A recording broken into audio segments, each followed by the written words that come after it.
ওয়ালাইকুম আসসালাম। হ্যাঁ ভালো আছি, তুমি কেমন আছো? হ্যাঁ ভালো আছো না? আচ্ছা তুমি কার সঙ্গে আছো?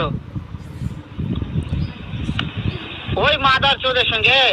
ওই মাদার চোর তো এতই হারামজাদা, ওই শুয়ের বাচ্চা, ওই তো লটির বাচ্চা, ওই সাওয়াচুদির বেটা মাগিল লিসা, এতই মাগিল লিসা। ওই হারামজাদার আমি সামনে পাইলে একটা এমন একটা চটকানে মারবো, শালা মাদার চোর। শুনো তবে কি আছে, ওই মাদার চোর ওই জায়গা আছে নাকি? ও আমার কথা সব শুনতেছে। ওই সাওয়াচুদির বেটাকে শুনে শুনে আমি বেশি বলবো, শুয়োরের বাচ্চা, শুয়োরের বাচ্চাকে আমি একটা এমন একটা চটকানে মারবো, শালা শুয়োরের বাচ্চা, লটির বাচ্চা। তাই নাকি? ওই শুয়োরের বাচ্চা আমাকে মারতে চায়? শুয়োরের বাচ্চাকে আমি দেখা সাক্ষাৎ হলে পালাই, শুয়োরের বাচ্চাকে আমি এমন চটকানে মারবো, মাদার চোর। আমি থামা